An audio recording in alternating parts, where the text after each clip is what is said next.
नमस्कार, जय Hind. Online classes Bhadra में आपका स्वागत है।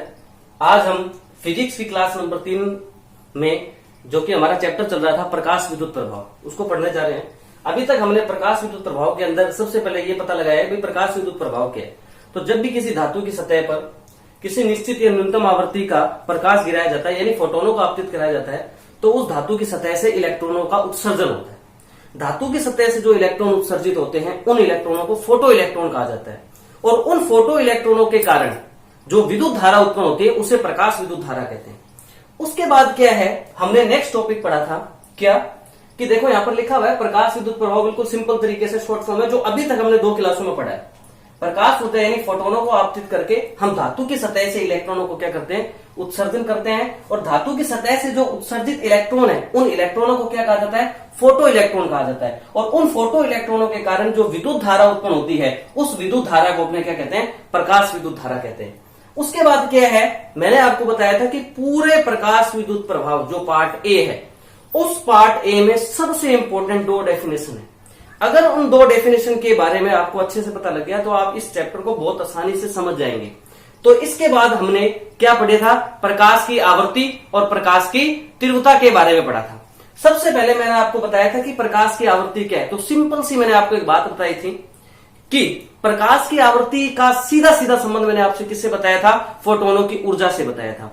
आवृत्ति जितनी ज्यादा होगी फोटोनों की ऊर्जा उतनी ही ज्यादा होगी, और आवृत्ति जितनी कम होगी फोटोनों की ऊर्जा उतनी ही क्या होगी, कम होगी। तो यहां पर जो प्लांक नाम का साइंटिस्ट था जिसने फोटोन की अवधारणा में ये बात बताई थी कि फोटोन की जो ऊर्जा होती है, जो कि पिछली 2 क्लासों में ये सारी चीजों को डिस्कस कर चुके हैं, जो फोटोन की ऊर्जा है वो उसकी आवृत्ति की क्या होती है, समानुपाती होती है।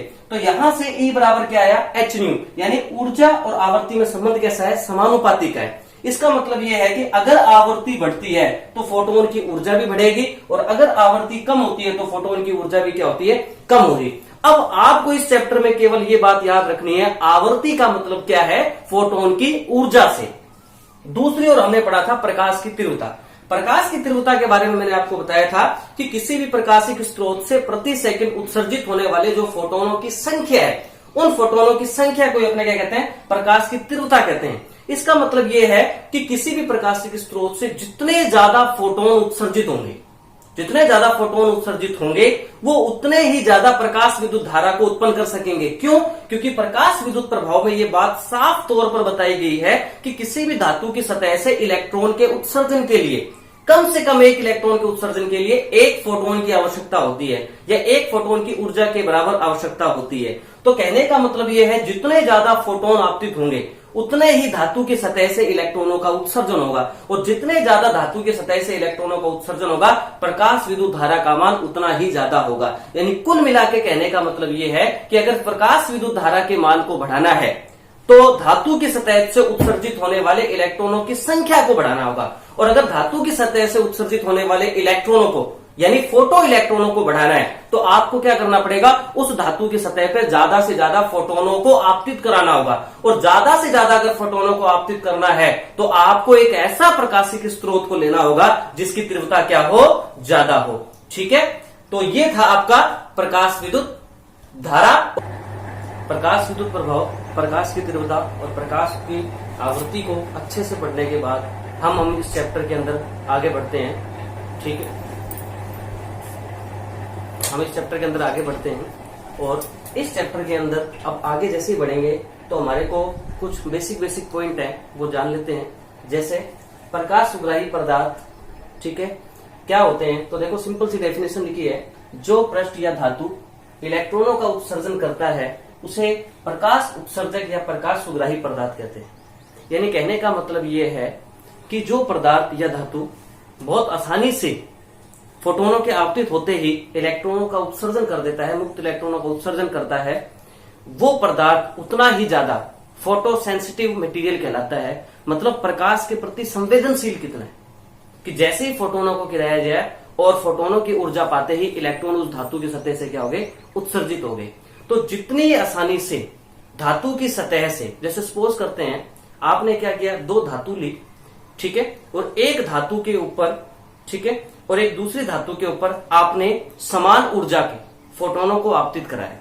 जब समान ऊर्जा के फोटोनों को आपतित कराया तो आपने देखा कि धातु एक जो थी उससे इलेक्ट्रॉनों को निकालने के लिए हमें ज्यादा ऊर्जा खर्च करनी पड़ी, लेकिन जो दूसरी धातु थी उस धातु से इलेक्ट्रॉनों को निकालने के लिए हमें कम ऊर्जा खर्च करनी पड़ी।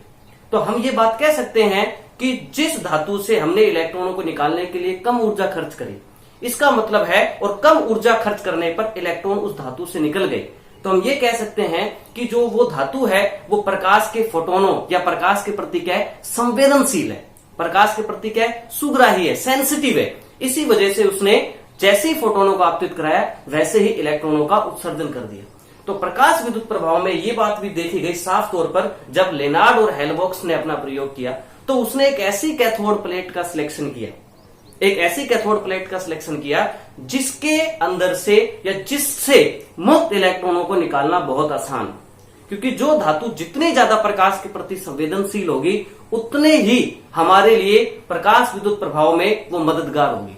क्योंकि अगर हम फोटोनों को आपतित कराएंगे और ज्यादा फोटोनों को गिराने पर भी धातु की सतह से इलेक्ट्रॉनों को उत्सर्जन नहीं हो रहा है, और जब तक धातु की सतह से इलेक्ट्रॉन उत्सर्जित नहीं होगा प्रकाश विद्युत प्रभाव प्रेक्षित नहीं होगा। इसलिए ये बात इंपॉर्टेंट है कि एक ऐसी धातु का चयन करना जिसके ऊपर फोटोन आपतित होते ही धातु की सतह से इलेक्ट्रॉन का क्या हो जाए, उत्सर्जन हो जाए। तो जो धातु फोटोनों के आपतित होते ही इलेक्ट्रॉनों का उत्सर्जन कर दे या प्रकाश के प्रति संवेदनशील रहे, उस पदार्थ को ही या उस धातु को ही अपने क्या कहते हैं, प्रकाश सुग्राही पदार्थ या प्रकाश उत्सर्जक पदार्थ कहते हैं। अब देखो कुछ मटेरियल हैं जो अलग अलग प्रकाश की स्थिति के ऊपर, अलग अलग प्रकाशीय क्षेत्र के ऊपर प्रकाश विद्युत प्रभाव को प्रदर्शित करती है। जैसे सबसे पहले अगर अपने बात करें, जैसे क्षारीय धातु होती हैं, क्षारीय धातु जैसे लिथियम होगी, सोडियम होगी, पोटेशियम होगी, सीजियम आदि, ये सभी की सभी धातुएं जो हैं वो दृश्य प्रकाश की उपस्थिति पर या दृश्य प्रकाश क्षेत्र में विद्युत प्रभाव को क्या करती है, प्रदर्शित करती है, प्रकाश विद्युत प्रभाव को क्या करती है, प्रदर्शित करती है। इसी प्रकार से अगर अपने बात करें, जैसे जिंक होगी, कैडमियम होगी, मैग्नीशियम होगी, ये सभी धातुएं क्या करती है, पराबैंगनी प्रकाश विद्युत क्षेत्र के अंदर या पराबैंगनी प्रकाश के अंदर क्या करती हैं, प्रकाश विद्युत प्रभाव को क्या करती हैं, प्रदर्शित करती हैं। तो यहां पर आपसे पूछा जा सकता है, अब देखो बोर्ड एग्जाम के अंदर क्वेश्चन किस तरीके से आते हैं। पिछले 2 सालों के पेपर में अगर देखे गए तो पिछले 2 सालों के अंदर जो पिछले साल का पेपर था उसके अंदर क्वेश्चन कुछ इस तरीके से आए थे। पहले सीधा क्वेश्चन आता था, भाई प्रकाश सुग्राही पदार्थ किसे कहते हैं, और प्रकाश सुग्राही पदार्थ को कोई भी 2 उदाहरण लिखे, तो बिल्कुल बच्चा सिंपल ही तरीके से उसकी डेफिनेशन लिखता था और कोई भी 2 एग्जाम्पल लिख लेता था।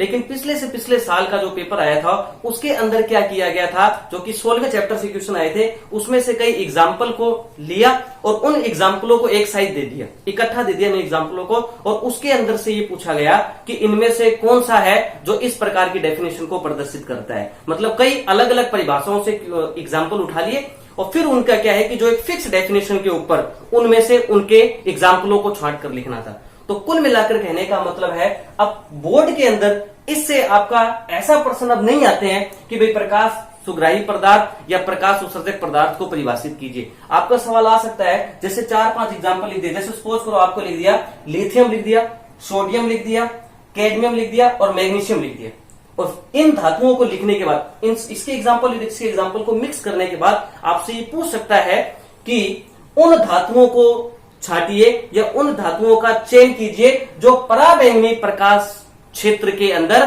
प्रकाश विद्युत प्रभाव को प्रदर्शित करती हैं।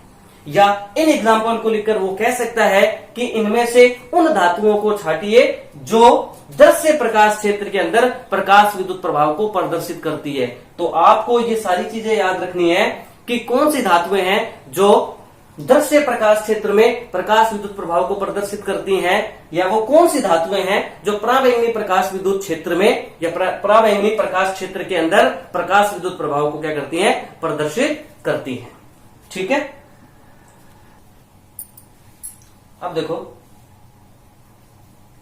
नेक्स्ट टॉपिक जो है वो क्या है, धातुओं से इलेक्ट्रॉन उत्सर्जन करने की अन्य विधियां। अभी तक हमने पढ़ लिया, अभी धातु से इलेक्ट्रॉनों को उत्सर्जन करेंगे, उन इलेक्ट्रॉनों को फोटो इलेक्ट्रॉन कहते हैं, मतलब फोटोनों के कारण हमने इलेक्ट्रॉनों को उत्सर्जन अभी तक पढ़ा है, और हम इस चैप्टर के अंदर फोटोनों के कारण ही इलेक्ट्रॉनों के उत्सर्जन को पढ़ेंगे। लेकिन इसके अलावा और कौन कौन सी विधियां हो सकती हैं जिसके द्वारा हम क्या कर सकते हैं, किसी भी धातु की सतह से मुक्त इलेक्ट्रॉनों को उत्सर्जित कर सकते हैं। तो उस टॉपिक में आज हम यही पढ़ने वाले हैं। सबसे पहले है तापायनिक उत्सर्जन विधि। तापायनिक उत्सर्जन विधि के अंदर देखो नाम से पता लग रहा है, तापायनिक का मतलब क्या हो गया, ताप देकर। उत्सर्जन का मतलब हो गया उत्सर्जित करना, इलेक्ट्रॉनों को उत्सर्जित करना। और विधि का मतलब एक ऐसी विधि जिसके अंदर हम किसी धातु की सतह पर अगर उसे ताप देते हैं, उसे हीट देते हैं, तो उस हीट देने से हम मुक्त इलेक्ट्रॉनों को क्या करेंगे, उत्सर्जन करेंगे, ज्यादा से ज्यादा मुक्त इलेक्ट्रॉन उत्सर्जित करेंगे। ठीक है, तो इसमें यही बात बोलिए, यदि धातु को ताप देकर हम इलेक्ट्रॉनों को उत्सर्जित करते हैं तो इस विधि को अपने क्या बोलते हैं, तापायनिक उत्सर्जन विधि कहते हैं। ठीक है, जैसे कि मान लो ये धातु होगी और इस धातु के ऊपर जब हम इसको ताप देते हैं, इसको गर्म करते हैं, तो इस धातु की सतह से मुक्त इलेक्ट्रॉन क्या होंगे, अपने सहसंयोजी बंध जो बने हुए हैं, ठीक है, दूसरे इलेक्ट्रॉनों के साथ, उन बंधों को क्या होगा, कमजोर होगा। और जैसे ही वो बंध टूटेंगे तो ये इलेक्ट्रॉन क्या हो जाएंगे, मुक्त रहेंगे और उत्सर्जित हो जाएंगे। तो ताप के कारण जो इलेक्ट्रॉन धातु की सतह से उत्सर्जित हुए हैं, इन इलेक्ट्रॉनों को ही क्या बोला जाता है, उत्सर्जित इलेक्ट्रॉन। और इस विधि को क्या बोला जाता है, तापायनिक उत्सर्जन विधि बोला जाता है। दूसरी विधि की अगर अपने बात करें, विद्युत क्षेत्र उत्सर्जन विधि। देखो नाम से पता लग रहा है, विद्युत क्षेत्र का मतलब क्या हो गया, हम विभवांतर लगाकर विद्युत क्षेत्र उत्पन्न करेंगे और उस प्रबल विद्युत क्षेत्र के कारण या प्रबल विद्युत क्षेत्र को आरोपित करने से हम जो धातु की सतह से इलेक्ट्रॉनों का उत्सर्जन करेंगे, उस विधि को अपने क्या बोलते हैं, विद्युत क्षेत्र उत्सर्जन विधि। तो देखो किसी भी धातु के उत्सर्जन करने के लिए हमारे को प्रबल विद्युत क्षेत्र लगभग कितना होता है, 10 की पावर 8 वोल्ट प्रति मीटर। ठीक है, क्योंकि विद्युत क्षेत्र की जो डेफिनेशन होती है वो E बराबर क्या होता है, E इक्वल टू क्या होता है, V अपॉन में L।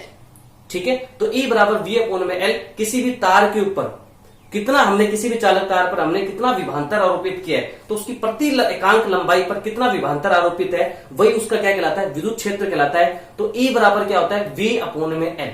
अब V क्या है, विभवांतर। विभवांतर का मात्रक क्या होता है, वोल्ट। L क्या है, दूरी। इसका मात्रक क्या होता है, मीटर। तो वोल्ट अपॉन में क्या हो गया, मीटर हो गया। तो E यानी विद्युत क्षेत्र का मात्रक क्या हो गया, वोल्ट अपॉन में मीटर। और ये कितना विद्युत क्षेत्र होता है, 10 की पावर 8 वोल्ट प्रति मीटर। तो देखो क्या है, विद्युत उत्सर्जन विधि, धातु पर प्रबल विद्युत क्षेत्र कितना, 10 की पावर 8 वोल्ट प्रति मीटर लगाकर इलेक्ट्रॉन का क्या करते हैं, उत्सर्जन करते हैं। और इस विधि के द्वारा जो इलेक्ट्रॉन को उत्सर्जन करते हैं, उस विधि को अपने क्या बोलते हैं, विद्युत क्षेत्र उत्सर्जन विधि के द्वारा। देखो डायग्राम में भी है, जैसे ये धातु होगी, ये इसकी लेंथ जो हमने ली है, किसमें ली है, मीटर के अंदर ली है। ठीक है, और जैसे इसके ऊपर विभवांतर आरोपित किया जाता है, तो इसके ऊपर क्या है, विद्युत क्षेत्र आरोपित होता है। और वो विद्युत क्षेत्र क्या होता है, E बराबर V अपॉन में L।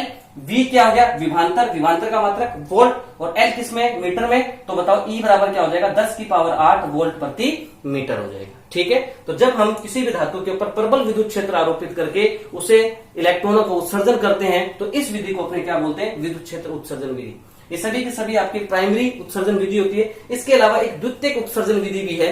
द्वितीयक उत्सर्जन विधि कौन सी होती है, उस विधि के अंदर क्या किया जाता है, ये एक अलग प्रकार की विधि है, क्योंकि इसके अंदर हम धातु की सतह से इलेक्ट्रॉनों का उत्सर्जन कर रहे हैं।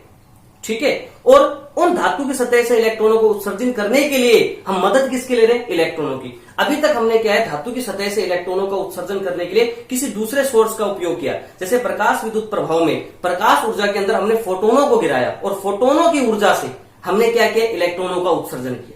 उसके बाद इस तापायनिक उत्सर्जन विधि ने हमने क्या किया, ताप देकर इलेक्ट्रॉनों का उत्सर्जन दिया। यानी सोर्स क्या रहा, इनपुट ताप रहा, और आउटपुट क्या रहा, उत्सर्जित इलेक्ट्रॉन। इसी प्रकार से विद्युत क्षेत्र के अंदर हमने क्या लगाया, विभवांतर लगाया, और विभवांतर लगाकर हमने क्या किया, इलेक्ट्रॉनों को उत्सर्जन किया। तो प्रकाश वाले के अंदर हमने फोटोनों की आपतित कराया, ठीक है, और इलेक्ट्रॉन उत्सर्जित किए।